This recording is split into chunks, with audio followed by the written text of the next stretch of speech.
Welcome back to the Writer's Hive. This is a bi-weekly chat where we attempt to demystify the writing and publication process.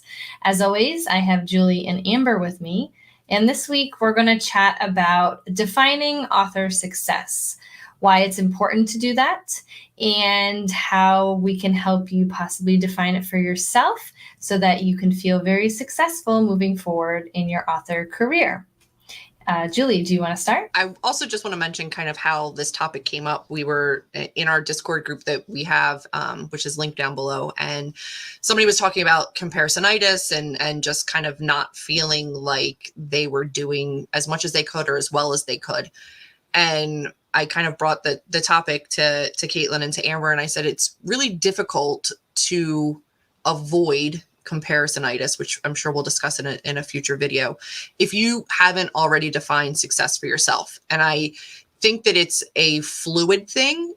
I don't think at any one point in your writing career you can say, this is my definitive only metric for success. You know, I'm not going to sit here and say that my metric for success is a New York Times bestseller list. You know, I can't say that right now. Could I say that 10 years in the future? Maybe. But right now, success for me is being proud of what I put out. It's knowing that what I'm doing in the moment and publishing in the moment is to the best of my abilities at this time. Success for myself is being as kind to myself as I can be about recognizing that a book that I wrote 2 years ago will not be as strong as a book that I write 2 years from now. And that's okay. And that all writers have growth. Success for me is finding a community of readers that love my work and love my book. It's finding people that really resonate with A Curse in Ash and that will hopefully see the rest of the series through. And it doesn't matter to me necessarily the numbers for those readers, but just that I am connecting with the readers that, you know, I can. I want to always be pushing myself. I want to always be trying to be my best. And for me, on a personal level, completely absent of monetary things, it's just knowing that I've done my best. I've written the best book I could. I marketed the book as best I could. And in this moment, with my current skill set and current knowledge, I am doing the absolute best I can to further my writing career. I'm engaging with the community. I'm helping other writers. As I learn, I'm helping others. Which is a very important metric of success for me. I don't want to ever, further my own career at the detriment of others or to not, include others in whatever knowledge I gain. Like I want to be able to help the community, which is why we do these videos. It's why we do our writing sprints. It's why we have the Discord group, because I think it's important to all of us that as we grow, we help others grow as well. More for me and my strengths than some than the other girls. But yeah, that's success to me is just knowing that with each work, I've done my best and kind of trusting that my books, find people that can recognize, the hard work that I put into it. And I very consciously try to avoid making my metric for success monetary or number based. It's very difficult in today's society to even have accurate numbers to compare to. I tried at the beginning, and Katlyn really told me not to, that it's very difficult for me at my current point in my career with the genre of book that I put out to find somebody who's comparable to me. Like finding another author that has, the following that I have, the backing that I have for like marketing and team, etc., and has the same kind of genre and going, okay, well, this is their sales versus my sales. Like I can't find that person. That person doesn't exist. And if they do, I still don't need to compare myself to them. Because my level of success is going to be different than somebody else's level of success or sales or, numbers.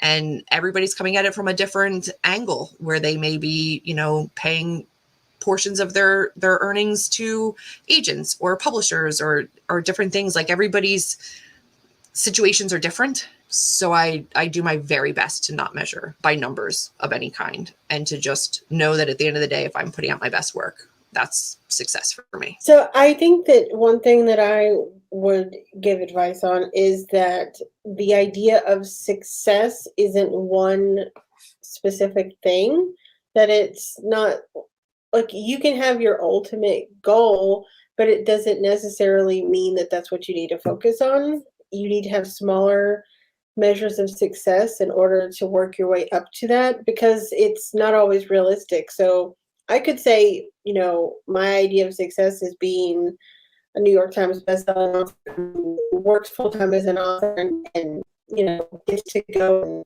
write in Paris.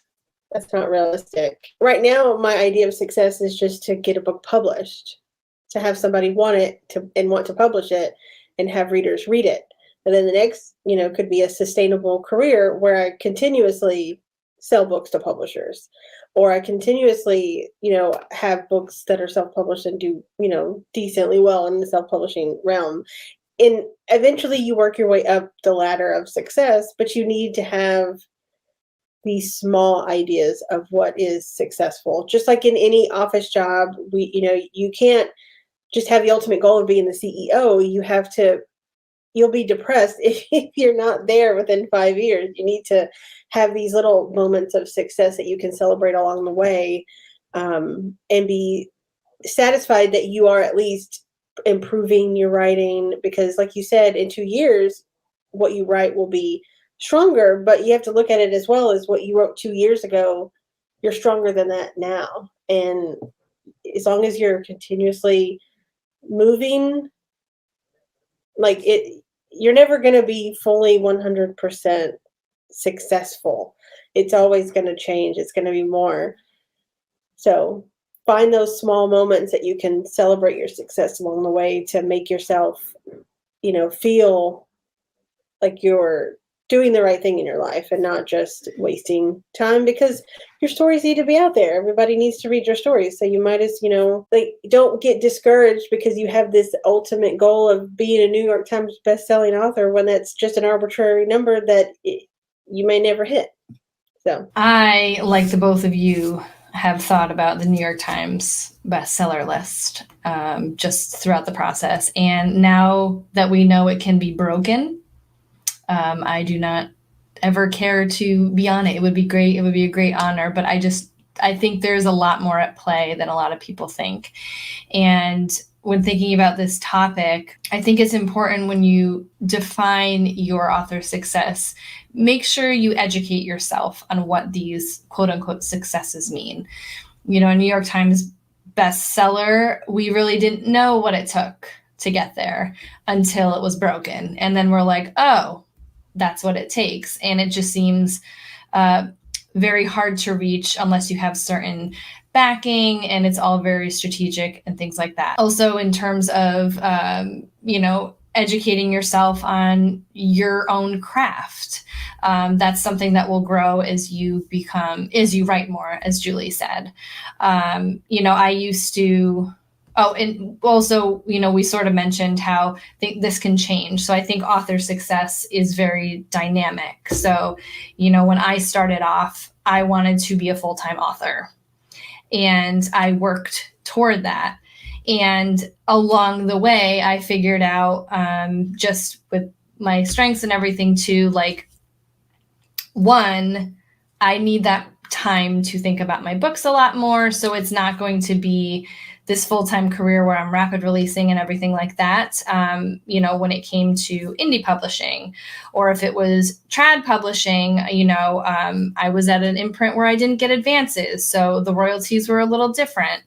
And also the fact of putting pressure on my creativity to pay my bills. I found that to be a very hard stop for me, especially, when I became a mother and I sort of shifted my values and my goals in life. So I think that is success to me. So for me to keep publishing and to keep growing, I find that if I can do that to the best of my ability at the time, then that's success for me.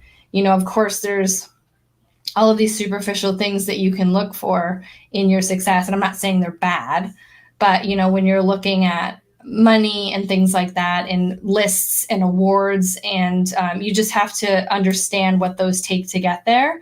And you can get there. But if you're starting, as I'm writing my first book, looking that high will only disappoint you right away. So, get a couple books under you, get your feet wet, build your community, and, you can soar high as you want. But it's very important to sort of make sure you understand what these little, steps or rungs on your ladder or whatever you're climbing to get to where you want to be.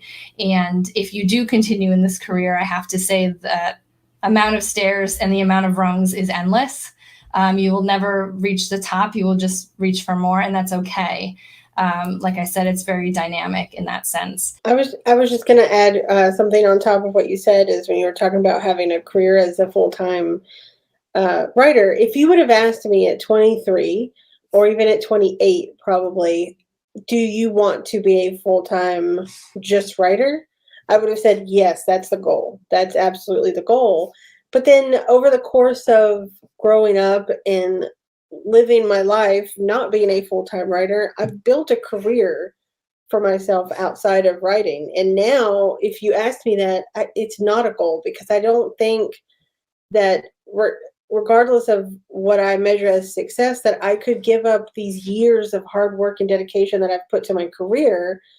I would just like to have a writing career that bookends that career, so that I don't have to worry about pumping out 4 books a year to make ends meet, but I also still am able to be a writer in the way that I want to go home from my career and say, okay, that job is done for the day. Now I can focus on my creativity and write my books.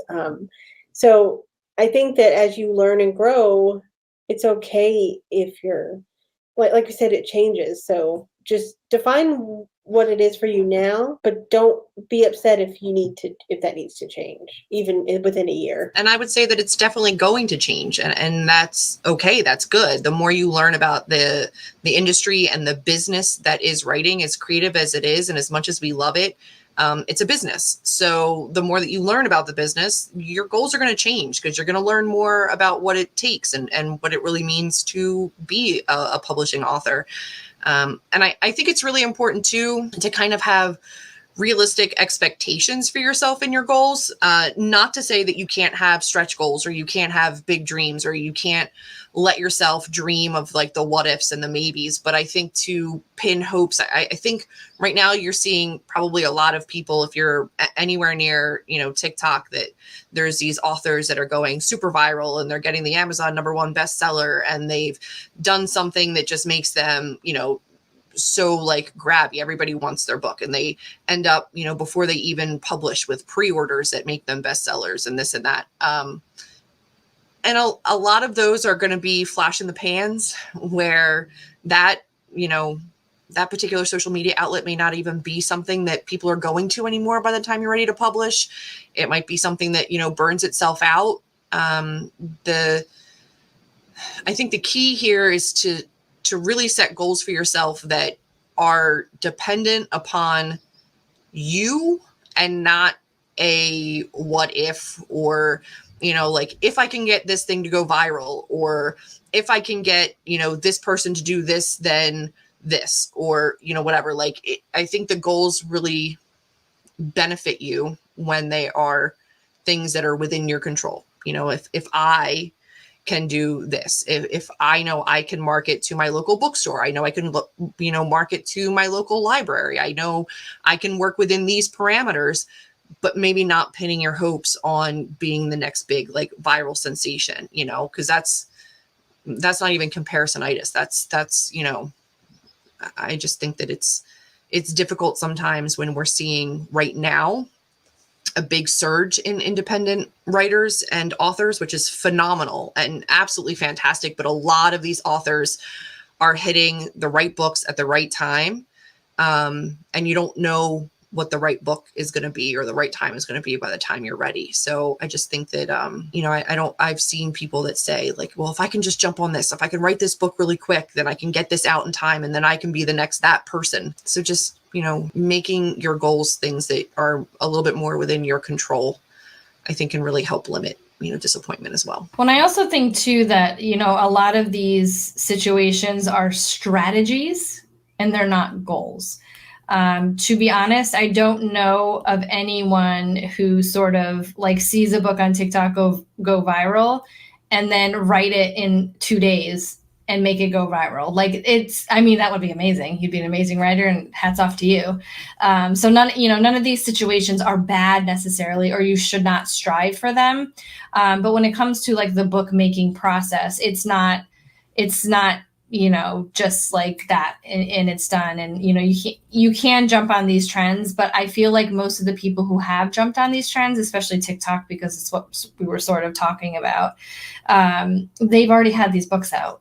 They may have had them out for 5 years and now they're getting a resurgence, or they may have had it out for a year and they're like, okay, my goal was to release this book. They did that thing. They were successful in that thing. But now this thing came up and I can talk about it on TikTok, and it may be a year later, like I said. So it's nothing that's like so quick. I 100% understand the drive and want to jump on things that are popular and everything like that. But if you are interested in keeping this as a long-term career, whether or not you do it on top of a full-time job or not, you really have to, strive for concrete goals, attainable goals, and, you can stretch yourself along the way. So, yeah, I agree. The idea of going viral in any sort of sense of the word should never be anyone's idea of success, because 9 times out of 10, the second book that they put out after their first viral book, is not going to sell, because that one book was viral. It's done. It's flash in the pan, like Julie said. And with any trend that you see like that, even if it's just trends with the in the regular old book world without social media, unless you're ahead of the trend, so there's no way to, it's going to get saturated really quickly. You remember the first book that was about, a YA about a kid that was gonna like help their world because it was, in a post-apocalyptic type of situation. You remember the first couple ones that went viral. You don't remember the 12th or the 13th, because at that point it was oversaturated and you didn't care anymore. You remember the first 2-3 books that went viral on Book Talk. You don't remember the 12th one because it's oversaturated. So if you try to come in and say, I saw 2 months ago this book went viral, I have a similar book I'm writing, and let me finish it in the next year, and then by the time you actually have written it and can go viral, those kind of books may not be going viral on TikTok anymore, or even TikTok could even exist anymore. That can't be your idea of success, because you're just going to, unless you're just ahead of it and you just happen to have already written a book that has gone viral and you're like, my book's like that, and you can add your 2 cents in, like, hey, you like that book? I also have this one. There's no way to predict what goes viral. So just be obtainable success. I think that's all. So our question of the episode is, how do you define author success? And as always, we have a link in the description to the playlist for all of the Writers Hive episodes in case you missed them, along with all of our socials if you care to follow us anywhere else. And we also have a Writers Hive Discord if you want some more access to us in between these episodes. We're so happy for you to join our community. All those links are in the description box below. Be sure to comment, like this video, and we'll see you in 2 weeks on Julie's channel. Bye-bye. Okay, I think I have one of the